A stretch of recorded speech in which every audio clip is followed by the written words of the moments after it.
Hello everyone and welcome to this video. This is a track guide for the Summit Point Raceway in the Formula V. It's a really good track, really good combo. Let's get into it. Going down the main straight you will have a lot of draft, so this is a prime place to try and overtake into turn 1. Coming down to turn 1, you want to be all the way on the left. I use this little dirty part of the track, as you can see in front of us, as my braking marker. You want to brake really hard and then you want to trail the brake all the way into the apex. I use the repaved part of the track as my line. I apex where the curb and the repave gets closest to each other. As soon as I apex, I go full throttle and follow the repave out. This little part going up to turn 3, you might have some people trying to fight you because of the draft. Coming up to turn 3, you don't have to brake here at all, you just have to turn in at the right point. My turn in point is when I lose sight of the leaves on the tree on the left. And my apex point is around the middle of the corner. When I take this corner, I touch the inside curb just a little bit.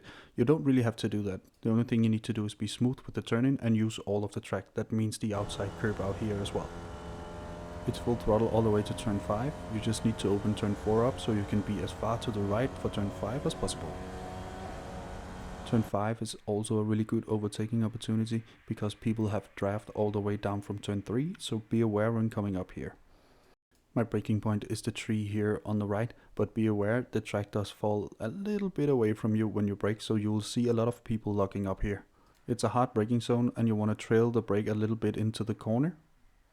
Just like turn 1, you have a bit of help in this one. There's a part of the track that's repaved. You want to use that as your line, where the curb and the repave meets. That is your apex point, and then you want to accelerate a bit out of the corner, but get close to the left again. Now for the tricky part of the track. You actually have to brake a little bit for turn 6, and I use this little dirt part here in front of me as my braking marker. It's only a quick hit of the brakes to about 50% before you turn in to get some weight on the front wheels. And again, you want to follow the repaved part of the track. For turn 6 you want to get as soon as you can on the throttle, a little bit before the apex when you follow the repaved part around. And that's because it will carry over all the way up to turn 10. You will be full throttle all the way up to there. So now it's about taking the shortest line possible, but without scrubbing too much speed off the car. You want to open up turn 9 as much as possible so you don't scrub off any speed when going through there. When you turn in, you want to apex early and use all of the track on the left. I found changing up to 4th just before turn 9 really helped me out a lot. People will close up on you here on this straight because of the draft. Keep that in mind going into the last turn. Coming up to the last corner, I use this dirt part here by my left wheel as my turning point. You don't have to brake for this corner. All you have to do is do a little lift of the throttle. I lift to about 50 to 60% throttle.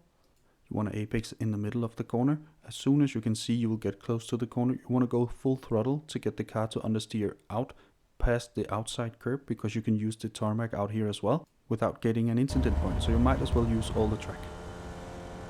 And then it's a sprint to the finish line. So keep in mind people can draft nearly up past you before the finish line here. And that's a lap around Summit Point Raceway in the Formula V. I hope you enjoyed it. I hope it helps you out. If it did, leave a like down below. Consider subscribing as well. And now for the uninterrupted hot lap.